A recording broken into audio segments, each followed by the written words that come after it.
نکاح بھی اللہ تعالیٰ کی ایک بڑی نعمت ہے۔ دین اور دنیا دونوں کے کام اس سے درست ہو جاتے ہیں۔ آدمی گناہ سے بچتا ہے، دل ٹھکانے ہو جاتا ہے، نیت ڈاواں ڈول نہیں ہونے پاتی۔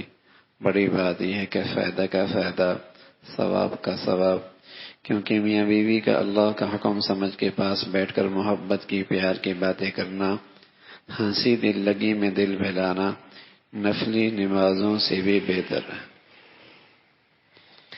کیونکہ میاں بیوی کا اللہ کا حکم سمجھ کے پاس بیٹھ کر محبت پیار کی باتیں کرنا، ہنسی اور دل لگی میں دل بہلانا نفلی نمازوں سے بھی بہتر ہے۔ وَأَنكِحُوا الْأَيَامَ مِنكُمْ وَالصَّالِحِينَ مِنْ عِبَادِكُمْ وَإِمَائِكُمْ إِن يَكُونُوا فُقَرَاءَ يُغْنِهِمُ اللَّهُ مِنْ فَضْلِهِ۔ تم بے نکاحوں کا نکاح کر دو۔ وَأَنكِحُوا الْأَيَامَ مِنكُمْ وَالصَّالِحِينَ مِنْ عِبَادِكُمْ وَإِمَائِكُمْ، تم بے نکاحوں کا نکاح کر دو۔ اللہ میاں نے یہ بھی نہیں فرمایا کہ تم خود ہی نکاح کر لو، بلکہ گھر کے سربراہ کی عزت کا، احترام کا خیال رکھا اور انہیں اس کا ذمہ دار بنایا۔ تم نکاح کر دو، تم بڑے ہو۔ معاشرے کے جو یہ اقدار ہیں، یہ شرم و حیا کا جو لحاظ ہے، اسے باقی رہنا چاہیے۔ بڑے نکاح کریں۔ ہاں یہ کہا بچی کی رضا بھی ضروری ہے، بچی کی رضا بھی ضروری ہے، بچی پر بھی بوجھ نہ ڈالا جائے، بچے پر بھی بلا وجہ بوجھ، رضا ضروری ہے۔ رضا کے بغیر نکاح کوئی نہیں، رضا معلوم ضرور کی جائے، لیکن فرمایا یہ ذمہ داری بڑے بجا لائیں، بڑے بجا لائیں، بڑے ذمہ داری کا احساس کریں۔ کہیں ایسا نہ ہو کہ اگر بڑوں کے ہاتھوں سے بات نکل گئی تو بچے اپنی زندگی کے اس حصے میں جہاں انہیں کوئی تجربہ کوئی نہیں، جہاں کوئی انہیں جسے کہیں کہ صحیح درجے کی شناخت کوئی نہیں، کوئی ایسا فیصلہ کر بیٹھیں کہ ساری زندگی ان کے خطرے میں پڑ جائے۔ بڑے ذمہ داری کا احساس کریں۔ پھر عام طور پہ ایک ذہنوں میں بات آتی ہے، اللہ انسانی نفسیات سے، اللہ سے بڑھ کر کون باخبر ہو سکتا ہے؟ آگے فرمایا ان یکونوا فقراء یغنیہم اللہ من فضلہ، اگر تم غریب اور فقیر ہو، اس نکاح کے بدولت اللہ تمہیں غنی کر دے گا۔ نکاح کرو گے، اللہ اپنے فضل سے تمہیں اپنے خزانوں سے غنی کر دے گا۔ یعنی یہ رزق کی برکت کا ایک بہت بڑا ذریعہ ہے، کیونکہ بس اوقات بچی اپنے گھر کا مقدر خود لے کے، اپنا مقدر خود لے کے آتی ہے۔ مجال ہے وہ میاں کے گھر کی روٹی کھائے، وہ اپنا مقدر خود لے کے آئی ہے،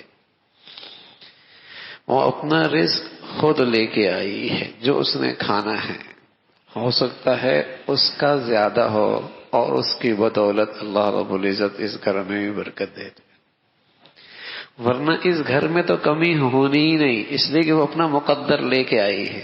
برابر تو ہو سکتا ہے، کم نہیں ہو سکتا، اس لیے کہ وہ تو وہ کھائے گی جو اس کا رزق ہے، اس سے بڑھ کر تو وہ کھا نہیں سکتی، تو وہ اپنا مقدر خود لائے گی۔ ان یکونوا فقراء یغنیہم اللہ من فضلہ، اللہ تمہیں غنی کر دے گا، اللہ تمہیں غنی کر دے گا۔ تو معاشرے میں شرم و حیا کی حفاظت کا ایک، معاشرے کی شرم و حیا کی حفاظت کا ایک بڑا ذریعہ ہے وہ نکاحوں کا جلدی ہو جانا اور بڑوں کو اس ذمہ داری کا احساس ہونا۔ مسلمانوں میں یہ چیزیں بڑی آسان ہوا کرتی تھی، اب تو ہم نے اپنے پاؤں میں خود بیڑیاں ڈال رکھی ہیں، ان چیزوں کو اتنا مشکل بنا دیا۔ حضرت عمر رضی اللہ عنہ کی بیٹی جوان ہوئی، حضرت حفصہ رضی اللہ تعالی عنہ ام المؤمنین بنی، جب جوان ہوئی مسجد میں تشریف لائے، حضرت ابو بکر ملے رضی اللہ عنہ، ابو بکر کی پہلے شادی ہو چکی تھی، کہا ابو بکر میری بیٹی جوان ہے، رشتہ لے لو۔ باپ خود کہہ رہا، نیک صالح رشتہ باپ بیٹی کا حق ہے. بیٹی کی تربیت بھی ایسی ہوتی تھی اس زمانے میں تو کہ سب سے بڑی باپ کی شان یہ ہے کہ اپنی بیٹی کی صحیح تربیت کرے اور پھر اسے اس گھر بھیجے جہاں اس کا ایمان دین محفوظ ہو سکے. یہ اس کی سب سے بڑے باپ کی ترجیح ہونی چاہیے. اس کی تربیت بھی نیکی اور تقوی پہ کرے آخرت سامنے رکھ کر. پھر اسے ایسے گھر بھیجے جہاں اس کی آخرت دین ایمان محفوظ ہو سکے. یہ باپ پر بیٹی کا حق ہے اور یہ اتنی بڑی سعادت ہے کہ کل قیامت میں ایسا باپ جنت میں اللہ کے نبی کے ساتھ یوں ہوگا جیسے یہ دو انگلیاں آپس میں ساتھ قریب ہوتی. بشرط یہ کہ اس کی تربیت تعلیم تقوی پر ایمان پر دین پر آخرت کی ترجیحات پر ہو. حضرت ابو بکر رضی اللہ عنہ خاموش رہے، کوئی جواب نہیں دیا. ابھی ہمارے معاشرے میں بعض چیزیں ایسی ہوتی ہیں جو ہم کہتے ہیں یار یہ تو کیسی بات ہے. جو شرم کی چیزیں ہیں ان سے تو آج کا مسلمان شرم کرتا نہیں، اور جو شرم کی چیزیں نہیں تھیں آج ہم نے انہیں بڑی شرم کی چیزیں بنا لی. جو شرم کی چیزیں تھیں انہیں تو آج مسلمان ان سے تو شرماتا نہیں. ہاں، اور جو شرم کی چیزیں نہیں تھیں ان سے آج مسلمان، یہ کیسے کہوں گا، ان کو اپنے پاؤں کی بیڑیاں بنا کے اپنا مصنوعی شرم و حیا کا ایک خول بنا لیا ہے. خاموش رہے. دوسرے دن پھر آئے، حضرت عثمان سے کہا، اللہ کی شان، انہوں نے بھی کوئی جواب نہیں دیا. حضرت عمر فرمانا کہ میں حیران ہوا، میری بیٹی جوان تھی، میں نے ان سے کہا، حالانکہ ان کی شادیاں بھی ہو چکی تھی، پھر بھی انہوں نے کوئی جواب نہیں دیا. میں بڑا حیران. اللہ کی شان، مجھے کیا پتا تھا کہ میرے گھر کا مقدر کتنا اونچا ہو گیا. چند دنوں کے بعد اللہ کے نبی صلی اللہ علیہ وسلم نے میرے بیٹے کے لیے نکاح کا پیغام بھیجا، حضرت حفصہ کے لیے، تو امہات المؤمنین میں شامل ہو گئی حضرت حفصہ. تو نکاح شریعت نے یہ بتلایا کہ اسے جتنا جلدی جتنا آسان معاشرے میں کرو گے یہ معاشرے کے شرم و حیا کے حفاظت کا ایک بڑا ذریعہ ہے، بڑا ذریعہ. ایک درجہ ایسا بھی ہوتا ہے کہ نکاح کرنا فرض ہو جاتا ہے، نکاح کرنا واجب ہو جاتا ہے. جب بچے اور بچی کے بارے میں یہ ہو کہ یہ گناہوں میں پڑ سکتے ہیں، گناہ کا انہیں خطرہ ہے، پھر نکاح کرنا مستحب نہیں رہتا، سنت نہیں رہتا، وہ درجہ فرض اور واجب کا ہو جاتا ہے، فرض اور واجب کا ہوتا ہے. لیکن اب لڑکوں والوں کے ہاں بھی ایسی جسے کہیں کہ رسمیں ہیں، اور لڑکی والوں کے ہاں بھی ایسی ترجیحات ہیں. پریشان دونوں اپنی جگہ پر ہیں، دونوں اپنی جگہ پر پریشان ہیں. اور وہ شادیاں مہنگی کتنی ہو گئی، اس کے راستے میں رکاوٹیں کتنی کھڑی ہو گئی، اس کے راستے میں رکاوٹیں کتنی کھڑی، اللہ مان والا. اور پھر نتیجہ کیا ہو رہا، پھر اس کا نتیجہ کیا ہو رہا. رسول اللہ صلی اللہ علیہ وسلم فرمایا کرتے تھے کہ ایک تو فرمایا کہ حکم اللہ نے دیا کہ نکاح جلدی کر لو، بچہ جوان ہو جائے، بچی جوان ہو جائے، مناسب رشتہ مل جائے، پھر اس میں دیر نہ کرو. فرمایا تین چیزوں میں تاخیر نہیں ہے. نماز کا وقت ہو جائے تاخیر نہ کرو، نماز جنازہ تیار ہو جائے، اس میں تدفین میں جنازہ پڑھنے میں، جنازہ تیار ہو جائے اس کے نماز جنازہ میں تدفین میں تاخیر نہ کرو، بچی بچہ کا جوڑواں مل جائے، جوان ہو جائے، اس میں تاخیر نہ کرو. یعنی دیکھو نا، نکاح کو کس چیز کے ساتھ ملا دیا، نماز کے ساتھ. کس چیز کے ساتھ ملا دیا، جنازہ تیار ہوگا فوراً تدفین کر دو. اس کے ساتھ اس کی اہمیت بتانے کے لیے فرمایا بچی بچے جوان ہو جائیں، ان کو مناسب رشتہ مل جائے، دیر نہ کرو. لیکن ظاہر ہے اس کے لیے بچوں کی تربیت، اس کے لیے بچیوں کی تربیت، اس کی سوچ تو بنانی پڑے گی نا. جیسے میں نے سوچ بنائی پھر اس کی ترجیحات بھی ویسی ہوں گی، پھر اس کی ترجیحات بھی ویسی ہوں گی. اگر اس کے سامنے اگلی زندگی کی اہمیت ہو کہ یہ دنیا کی زندگی تو یوں گزار لو کہ میری شرم و حیا، عفت، پاک دامنی، یہ دولت محفوظ ہو جائے، مزے کہاں ہوں گے؟ اللہم لا عیش الا عیش الاخرہ، اللہ زندگی تو آخرت کی زندگی۔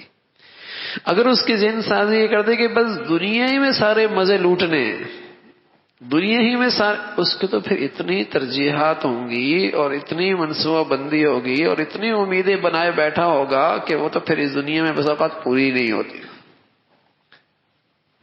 اس کی وہ خواہشات پھر پوری نہیں ہوتی اس دنیا میں۔ تو تربیت ہے، اور پھر اس معاشرے کے اندر جب یہ چیزیں جلدی ہوتی ہیں تو اس کی بڑی برکتیں ہوتی ہیں۔